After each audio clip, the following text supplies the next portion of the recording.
ಓಂ ಶಾಂತಿ.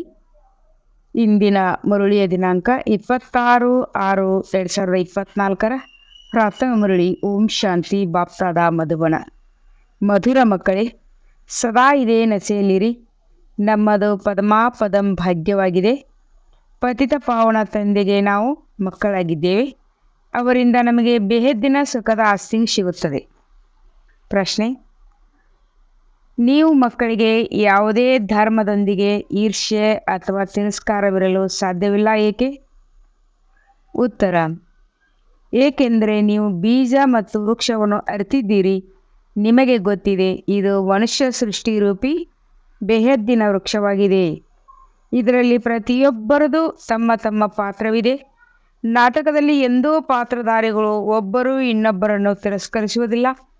ಹಾಗೆ ನಿಮಗೂ ತಿಳಿದಿದೆ, ನಾವು ಈ ನಾಟಕದ ನಾಯಕ ನಾಯಕಿಯ ಪಾತ್ರವನ್ನು ಅಭಿನಯಿಸಿದೆವು. ನಾವು ಯಾವ ಸುಖವನ್ನು ನೋಡಿದೆವೋ ಅದನ್ನು ಮತ್ತಾರು ನೋಡಲು ಸಾಧ್ಯವಿಲ್ಲ. ನಾವು ಇಡೀ ವಿಶ್ವದ ಮೇಲೆ ರಾಜ್ಯ ಮಾಡುವವರಾಗಿದ್ದೇವೆ ಎಂದು ನಿಮಗೆ ಅಪಾರ ಖುಷಿಯಿದೆ. ಓಂ ಶಾಂತಿ.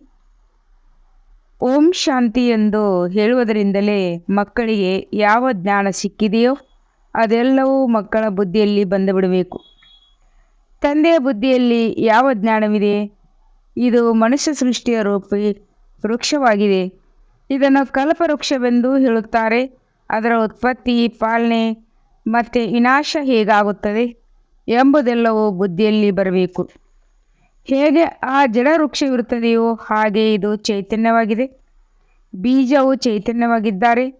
ಅವರು ಸತ್ಯವೆಂದು ಅವರ ಮಹಿಮೆ ಮಾಡುತ್ತಾರೆ. ಅವರು ಸತ್ಯ ಚೈತನ್ಯವಾಗಿದ್ದಾರೆ, ಅರ್ಥಾತ್ ವೃಕ್ಷದ ಆದಿ ಮಧ್ಯ ಅಂತ್ಯದ ರಹಸ್ಯವನ್ನು ತಿಳಿದಿದ್ದಾರೆ. ಯಾರು ಅವರ ಕರ್ತವ್ಯವನ್ನು ತಿಳಿದುಕೊಂಡಿಲ್ಲ? ಪ್ರಜಾಪಿತ ಬ್ರಹ್ಮರವರ ಕರ್ತವ್ಯವನ್ನು ಅರಿತುಕೊಳ್ಳಬೇಕಾಗಿಲ್ಲವೇ? ಬ್ರಹ್ಮರವರನ್ನು ಯಾರು ನೆನಪು ಮಾಡುವುದಿಲ್ಲ, ಏಕೆಂದರೆ ಗೊತ್ತೇ ಇಲ್ಲ. ಅಜ್ಮೀರ್ನಲ್ಲಿ ಬ್ರಹ್ಮನ ಮಂದಿರವಿದೆ. ತ್ರಿಮೂರ್ತಿ ಚಿತ್ರವನ್ನು ಮುದ್ರಿಸುತ್ತಾರೆ. ಅದರಲ್ಲಿ ಬ್ರಹ್ಮ, ವಿಷ್ಣು, ಶಂಕರಿದ್ದಾರೆ. ಬ್ರಹ್ಮ ದೇವತಾಯ ನಮ ಎಂದು ಹೇಳುತ್ತಾರೆ. ಈಗ ನೀವು ಮಕ್ಕಳು ತಿಳಿದುಕೊಂಡಿದ್ದೀರಿ, ಈ ಸಮಯದಲ್ಲಿ ಬ್ರಹ್ಮನಿಗೆ ದೇವತೆ ಎಂದು ಹೇಳಲಾಗುವುದಿಲ್ಲ. ಯಾವಾಗ ಸಂಪೂರ್ಣರಾಗುವರೋ ಆಗಲೇ ದೇವತೆ ಎಂದು ಹೇಳಲಾಗುತ್ತದೆ. ಸಂಪೂರ್ಣರಾಗಿ ಸೂಕ್ಷ್ಮವತನದಲ್ಲಿ ಹೊರಟು ಹೋಗುತ್ತಾರೆ. ತಂದೆಯು ಹೇಳುತ್ತಾರೆ, ನಿಮ್ಮ ತಂದೆ ಹೆಸರೇನು? ಯಾರೊಂದಿಗೆ ಕೇಳುತ್ತಾರೆ? ಆತ್ಮಗಳೊಂದಿಗೆ. ನಮ್ಮ ತಂದೆಯಾಗಿದ್ದಾರೆ ಎಂದು ಆತ್ಮ ಹೇಳುತ್ತದೆ. ನಮ್ಮ ತಂದೆಯಾಗಿದ್ದಾರೆ ಎಂದು ಆತ್ಮ ಹೇಳುತ್ತದೆ.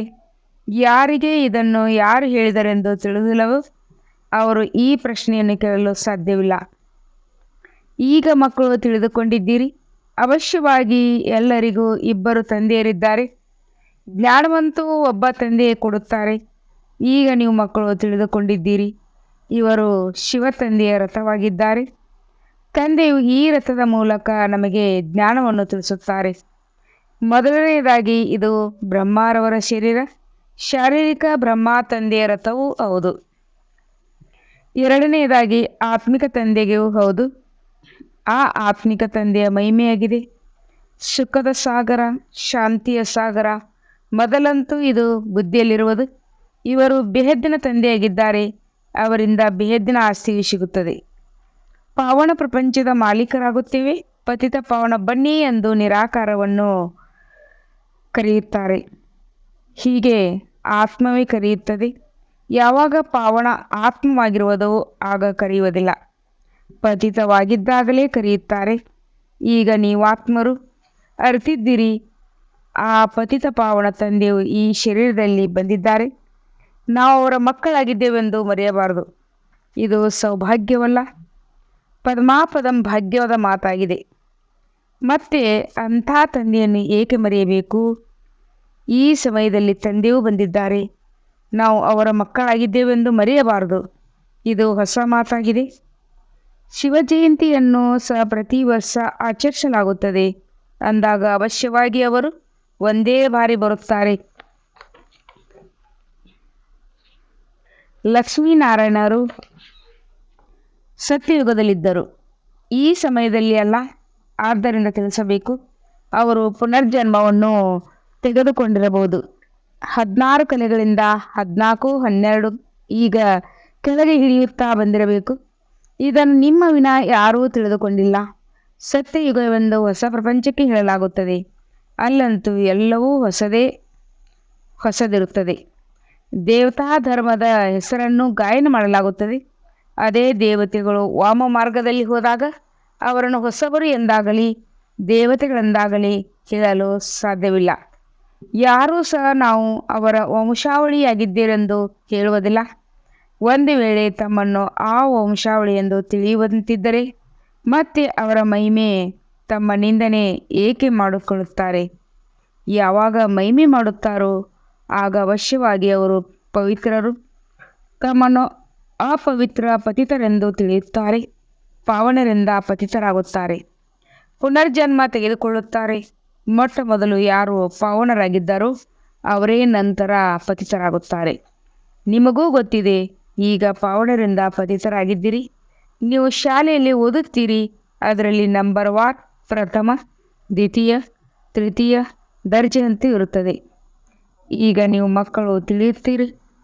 ನಮಗೆ ತಂದೆಯು ಓದಿಸುತ್ತಿದ್ದಾರೆ, ಆದ್ದರಿಂದಲೇ ಬರುತ್ತಿರಲಿವೆ.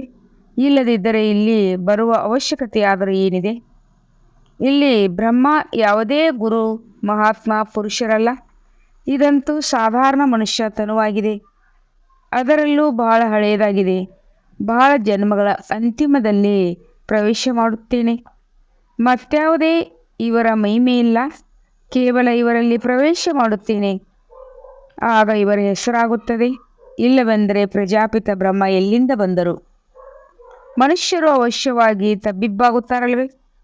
ತಂದೆಯು ನಿಮಗೆ ತಿಳಿಸಿದ್ದಾರೆ, ಆದ್ದರಿಂದ ನೀವು ಅನ್ಯರಿಗೆ ತಿಳಿಸುತ್ತೀರಿ. ಬ್ರಹ್ಮರವರ ತಂದೆ ಯಾರು? ಬ್ರಹ್ಮ, ವಿಷ್ಣು, ಶಂಕರ. ಇವರ ರಚಯಿತ ಶಿವ ತಂದೆಯಾಗಿದ್ದಾರೆ. ಬುದ್ಧಿಯ ಮೇಲೆ ಹೋಗುತ್ತದೆ. ಪರಂಪಿತ ಪರಮಾತ್ಮ ಯಾರು ಪರಂಧಾಮದಲ್ಲಿರುತ್ತಾರೋ ಅವರದು ಈ ರಚನೆಯಾಗಿದೆ. ಬ್ರಹ್ಮ, ವಿಷ್ಣು, ಶಂಕರರ ಕರ್ತವ್ಯವೇ ಬೇರೆಯಾಗಿದೆ. ಯಾರಾದರೂ ಪರಸ್ಪರ 3-4 ಜನ ಇರುತ್ತಾರೆಂದರೆ ಎಲ್ಲರ ವೃತ್ತಿಯು ಬೇರೆ ಬೇರೆಯಾಗಿರುತ್ತದೆ. ಪ್ರತಿಯೊಬ್ಬ ಪಾತ್ರವು ತಮ್ಮದೇ ಆಗಿದೆ. ಇಷ್ಟು ಕೋಟ್ಯಾಂತರ ಆತ್ಮಗಳಿಗೆ. ಆದರೆ ಒಬ್ಬರ ಪಾತ್ರವು ಇನ್ನೊಬ್ಬರಿಗೆ ಹೋಲುವುದಿಲ್ಲ. ಈ ಅದ್ಭುತವಾದ ಮಾತುಗಳನ್ನು ತಿಳಿದುಕೊಳ್ಳಬೇಕಾಗಿದೆ. ಅನೇಕ ಮನುಷ್ಯರಿರುತ್ತಾರೆ. ಈಗ ಚಕ್ರವು ಪೂರ್ಣವಾಗುತ್ತದೆ, ಅಂತ್ಯವಾಗಿದೆಯಲ್ಲವೇ? ಎಲ್ಲರೂ ಹಿಂತಿರುಗಿ ಹೋಗುತ್ತಾರೆ. ಪುನಃ ಚಕ್ರವು ಪುನರಾವರ್ತನೆ ಆಗುತ್ತದೆ. ತಂದೆಯು ಈ ಎಲ್ಲ ಮಾತುಗಳನ್ನು ಭಿನ್ನ ಭಿನ್ನ ಪ್ರಕಾರದಿಂದ ತಿಳಿಸುತ್ತಿರುತ್ತಾರೆ. ಹೊಸ ಮಾತಿಲ್ಲ. ನಾನು ಕಲ್ಪದ ಹಿಂದೆಯೂ ತಿಳಿಸಿದ್ದೇನೆಂದು ತಂದೆ ಹೇಳುತ್ತಾರೆ. ಬಹಳ ಪ್ರಿಯ ತಂದೆಯಾಗಿದ್ದಾರೆ. ಇಂಥ ತಂದೆಯನ್ನು ಬಹಳ ಪ್ರೀತಿಯಿಂದ ನೆನಪು ಮಾಡಬೇಕು. ನೀವು ಸಹ ತಂದೆಯ ಅತಿ ಪ್ರಿಯ ಮಕ್ಕಳಾಗಿದ್ದೀರಲ್ಲವೇ? ತಂದೆಯನ್ನು ಎಲ್ಲರೂ ನೆನಪು ಮಾಡುತ್ತಾ ಬಂದಿದ್ದೀರಿ. ಮೊದಲು ಎಲ್ಲರೂ ಒಬ್ಬರ ಪೂಜೆ ಮಾಡುತ್ತಿದ್ದರು. ಭೇದ ಭಾವದ ಮಾತಿಲ್ಲ. ಈಗಂತೂ ಎಷ್ಟೊಂದು ಭೇದ ಭಾವವಿದೆ. ಇವರು ರಾಮನ ಭಕ್ತರು, ಇವರು ಕೃಷ್ಣನ ಭಕ್ತರಾಗಿರುತ್ತಾರೆ. ರಾಮನ ಭಕ್ತರು ಧೂಪ ಹಾಕಿದರೆ ಕೃಷ್ಣನು ಮೂಗನ್ನು ಮುಚ್ಚಿಬಿಡುತ್ತಾರೆ. ರಾಮನು ಭಕ್ತರು ಧೂಪ ಹಾಕಿದರೆ ಕೃಷ್ಣನ ಮೂಗನ್ನು ಮುಚ್ಚಿಬಿಡುತ್ತಾರೆ. ಇಂಥ ಕೆಲವು ಮಾತುಗಳು ಶಾಸ್ತ್ರದಲ್ಲಿವೆ. ನಮ್ಮ ಭಗವಂತನು ದೊಡ್ಡವರೆಂದು ಇವರು ಹೇಳುತ್ತಾರೆ. ನಮ್ಮವರು ದೊಡ್ಡವರೆಂದು ಇನ್ನೊಬ್ಬರು ಹೇಳುತ್ತಾರೆ. ಇಬ್ಬರೂ ಭಗವಂತನೆಂದು ತಿಳಿದು ಬಿಡುತ್ತಾರೆ. ಅಂದಾಗ ಈ ತಪ್ಪುಗಳಾಗುವುದೇ ಕಾರಣವೇ? ಎಲ್ಲರೂ ಅಸತ್ಯ ಕೆಲಸವನ್ನೇ ಮಾಡುತ್ತಾರೆ. ತಂದೆಯು ತಿಳುವಳಿಕೆ ನೀಡುತ್ತಾರೆ. ಮಕ್ಕಳೇ, ಭಕ್ತಿಯು ಭಕ್ತಿಯಾಗಿದೆ, ಜ್ಞಾನವು ಜ್ಞಾನವಾಗಿದೆ. ಜ್ಞಾನಸಾಗರ ಒಬ್ಬರೇ ಆಗಿದ್ದಾರೆ. ಉಳಿದವರೆಲ್ಲರೂ ಭಕ್ತಿಯ ಸಾಗರಾಗಿದ್ದಾರೆ. ಜ್ಞಾನದಿಂದ ಸದ್ಗತಿಯಾಗುತ್ತದೆ. ಈಗ ನೀವು ಮಕ್ಕಳು ಜ್ಞಾನವಂತರಾಗಿರುತ್ತೀರಿ. ತಂದೆಯು ನಿಮಗೆ ತಮ್ಮ ಮತ್ತು ಇಡೀ ಚಕ್ರದ ಪರಿಚಯವನ್ನು ಕೊಡುತ್ತಾರೆ. ಅದನ್ನು ಮತ್ಯಾರು ಕೊಡಲು ಸಾಧ್ಯವಿಲ್ಲ. ಆದ್ದರಿಂದ ನಿಮ್ಮ ಮಕ್ಕಳು ಸುದರ್ಶನ ಚಕ್ರಧಾರಿಗಳಾಗಿದ್ದೀರೆಂದು ತಂದೆ ಹೇಳುತ್ತಾರೆ. ಪರಂಪಿತ ಪರಮಾತ್ಮ ಒಬ್ಬರೇ ಆಗಿದ್ದಾರೆ. ಉಳಿದವರೆಲ್ಲರೂ ಮಕ್ಕಳಾಗಿದ್ದಾರೆ. ತಮ್ಮನ್ನು ಯಾರೂ ಪರಂಪಿತನೆಂದು ಹೇಳಿಕೊಳ್ಳಲು ಸಾಧ್ಯವಿಲ್ಲ. ಯಾರು ಒಳ್ಳೆಯ ಬುದ್ಧಿವಂತ ಮನುಷ್ಯರಿರುತ್ತಾರೆಯೋ ಅವರು ಇದು ಎಷ್ಟು ದೊಡ್ಡ ನಾಟಕವಾಗಿದೆ. ಇದರಲ್ಲಿ ಎಲ್ಲ ಪಾತ್ರಧಾರಿಗಳು ಅವಿನಾಶಿ ಪಾತ್ರವನ್ನು ಅಭಿನಯಿಸುತ್ತಾರೆಂದು ತಿಳಿಯುತ್ತಾರೆ.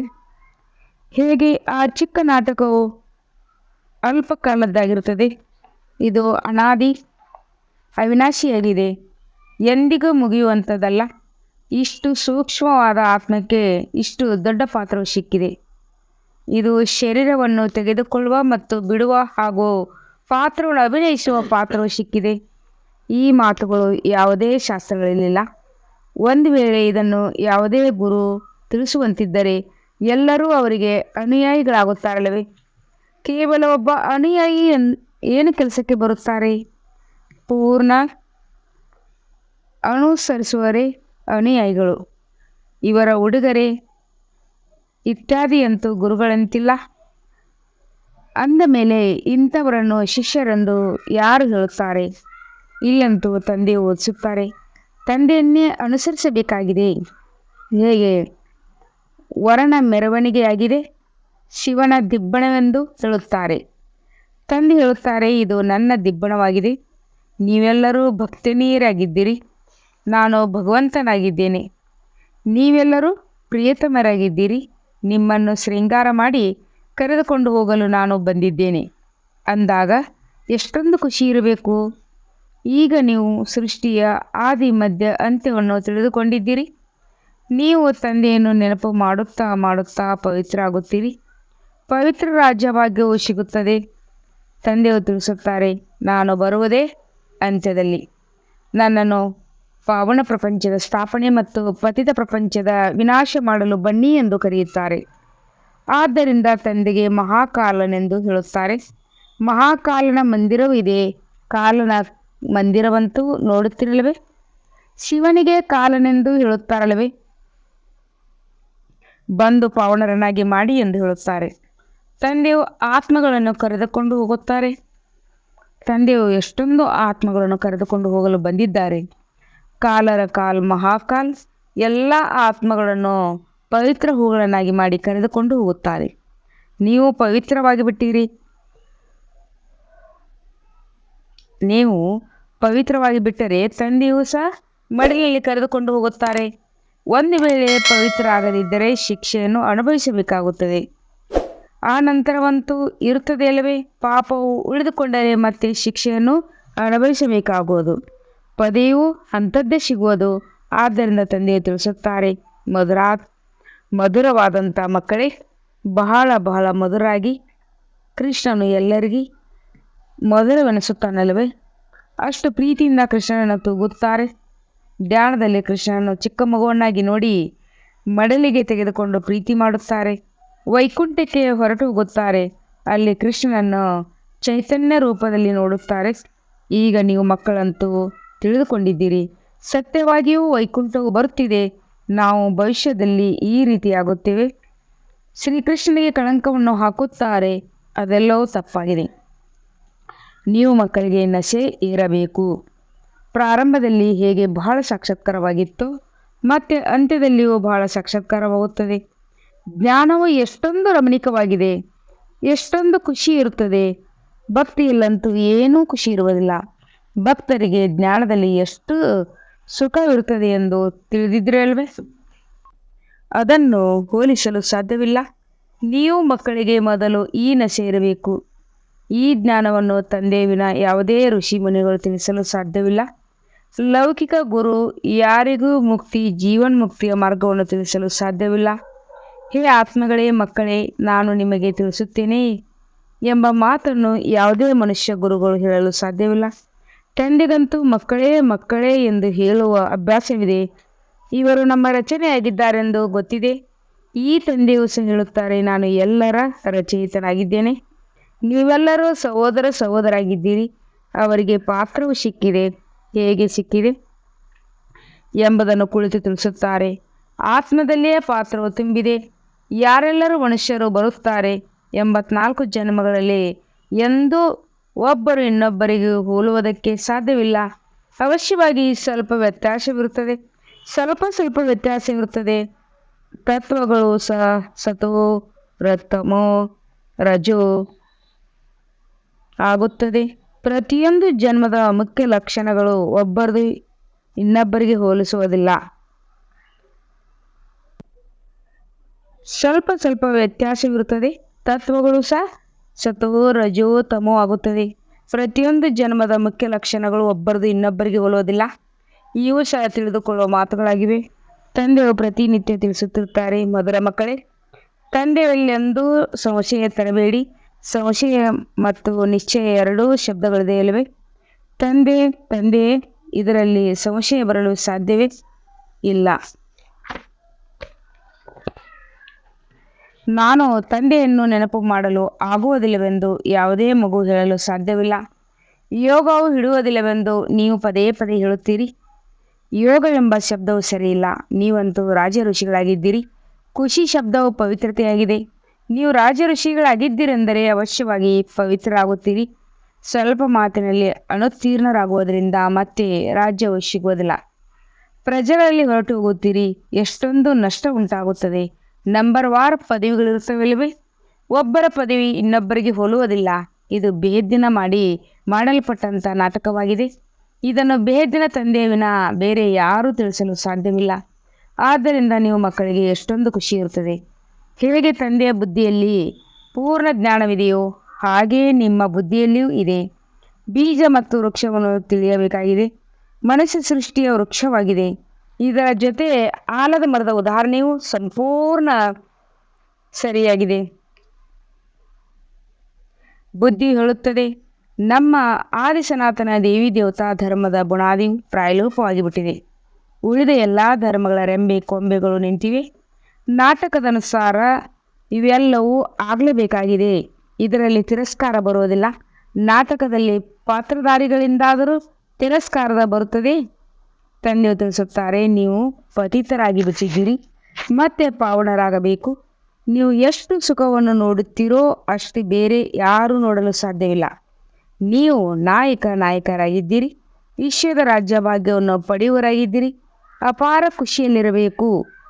ಭಗವಂತನೇ ಓದಿಸುತ್ತಾರೆ ಅಂದ ಮೇಲೆ ಎಷ್ಟೊಂದು ನಿಯಮಿತವಾಗಿ ಓದಬೇಕು, ಎಷ್ಟೊಂದು ಖುಷಿ ಇರಬೇಕು. ಬೇಹದ್ದಿನ ತಂದೆಯೇ ನಮಗೆ ಓದಿಸುತ್ತಾರೆ. ರಾಜಯೋಗವನ್ನು ಕಲಿಸಿದ್ದಾರೆ. ಆತ್ಮವೇ ಧಾರಣೆ ಮಾಡುತ್ತದೆ. ತಂದೆಯು ಒಂದು ಬಾರಿ ಪಾತ್ರವನ್ನು ಅಭಿನಯಿಸಲು ಬರುತ್ತಾರೆ. ಆತ್ಮವೇ ಪಾತ್ರವನ್ನು ಅಭಿನಯಿಸಿ ಒಂದು ಶರೀರವನ್ನು ಬಿಟ್ಟು ಇನ್ನೊಂದನ್ನು ತೆಗೆದುಕೊಳ್ಳುತ್ತದೆ. ತಂದೆಯು ಆತ್ಮಗಳಿಗೆ ಓದಿಸುತ್ತಾರೆ, ದೇವತೆಗಳೆಲ್ಲ. ಅಲ್ಲಂತೂ ದೇವತೆಗಳೇ ಓದಿಸುತ್ತಾರೆ. ಈ ಸಂಗಮಯುಗವು ಒಂದೇ ಆಗಿದೆ. ಈ ಸಮಯದಲ್ಲಿ ನೀವು ಪುರುಷೋತ್ತಮರಾಗುತ್ತೀರಿ. ಸತ್ಯವಂತರನ್ನಾಗಿ ಮಾಡುವವರು, ಸತ್ಯಯುಗದ ಸ್ಥಾಪನೆ ಮಾಡುವವರು ಒಬ್ಬರೇ ಸತ್ಯ ತಂದೆ ಆಗಿದ್ದಾರೆ. ಒಳ್ಳೆಯದು. ಮಧುರಾತಿ ಮಧುರ ಅಗಲಿ ಮರಳಿ ಸಿಕ್ಕಿರುವಂತಹ ಮಕ್ಕಳಿಗೆ ಪ್ರೀತಿಯ ಮಾಪೀತ ಬಾಪ್ತದರ ನೆನಪು, ಪ್ರೀತಿಯ ಸುಪ್ರಭಾತ. ಆತ್ಮೀಯ ಮಕ್ಕಳಿಗೆ ಆತ್ಮೀಯ ತಂದೆಯ ನಮಸ್ತೆ. हम रूहानी बच्चों की रूहानी बाप दादा को याद प्यार और गुड मॉर्निंग और नमस्ते नमस्ते नमस्ते. शुक्रिया बाबा, शुक्रिया. ವಹಾ ಬಾಬಾ ವಹಾ. ಧಾರಣೆಗಾಗಿ ಮುಖ್ಯ ಸಾರ. 1ನೇ ಪಾಯಿಂಟ್, ಸಂಗಮಯುಗದಲ್ಲಿ ಡೈರೆಕ್ಟ್ ಭಗವಂತನಿಂದ ವಿದ್ಯೆಯನ್ನು ಓದಿ ಜ್ಞಾನವಂತರು, ಆಸ್ತಿಕರಾಗಬೇಕು ಮತ್ತು ಅನ್ಯರನ್ನು ಮಾಡಬೇಕು. ಎಂದೂ ಸಹ ತಂದೆ ಮತ್ತು ವಿದ್ಯೆಯಲ್ಲಿ ಸಂಶಯ ಬರಬಾರದು.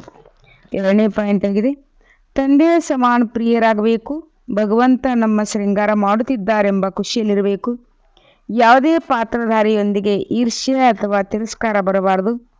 ಪ್ರತಿಯೊಬ್ಬರದು ಈ ನಾಟಕದಲ್ಲಿ ಎಕ್ಯೂರೇಟ್ ಪಾತ್ರವಾಗಿದೆ. ವರದಾನ: ಸೇವೆಯ ಪ್ರವೃತ್ತಿಯಲ್ಲಿರುತ್ತಾ ಮಧ್ಯೆ ಮಧ್ಯೆ ಏಕಾಂತವಾಸಿಯಾಗಿರುವಂಥ ಅಂತರ್ಮುಖಿ ಭವ. ಸೈಲೆನ್ಸ್ನ ಶಕ್ತಿಯ ಪ್ರಯೋಗ ಮಾಡುವುದಕ್ಕಾಗಿ ಅಂತರ್ಮುಖಿ ಮತ್ತು ಏಕಾಂತವಾಸಿಯಾಗುವಂಥ ಅವಶ್ಯಕತೆ ಇದೆ. ಅಂತರ್ಮುಖಿ ಸ್ಥಿತಿಯ ಅನುಭವ ಮಾಡಲು ಮತ್ತು ಏಕಾಂತವಾಸಿಯಾಗಲು ಸಮಯವೇ ಸಿಗುವುದಿಲ್ಲ. ಏಕೆಂದರೆ ಸೇವೆಯ ಪ್ರವೃತ್ತಿ, ವಾಣಿಯ ಶಕ್ತಿ ಪ್ರವೃತ್ತಿ ಭಾಳ ಹೆಚ್ಚಾಗಿ ಬಿಟ್ಟಿದೆ ಎಂದು ಕೆಲವು ಮಕ್ಕಳು ಹೇಳುತ್ತಾರೆ. ಆದರೆ ಇದಕ್ಕಾಗಿ ಒಟ್ಟಿಗೆ ಅರ್ಧ ಗಂಟೆ ಅಥವಾ 1 ಗಂಟೆ ಸಮಯ ತೆಗೆಯುವ ಬದಲು ಮಧ್ಯ ಮಧ್ಯ ಸ್ವಲ್ಪ ಸಮಯವಾದರೂ ತೆಗೆದರೆ ಶಕ್ತಿಶಾಲಿ ಸ್ಥಿತಿಯಾಗಿ ಬಿಡುತ್ತದೆ. ಸ್ಲೋಗನ್ ಆಗಿದೆ: ಬ್ರಾಹ್ಮಣ ಜೀವನದಲ್ಲಿ ಯುದ್ಧ ಮಾಡುವ ಬದಲು ಮೋಜಿನಲ್ಲಿರಿ. ಆಗ ಕಷ್ಟಗಳು ಸಹಜವಾಗಿ ಬಿಡೋದು. ಬ್ರಾಹ್ಮಣ ಜೀವನದಲ್ಲಿ ಯುದ್ಧ ಮಾಡುವ ಬದಲು ಮೋಜಿನಲ್ಲಿರಿ, ಆಗ ಕಷ್ಟಗಳು ಸಹಜವಾಗಿ ಬಿಡೋದು. ಓಂ ಶಾಂತಿ.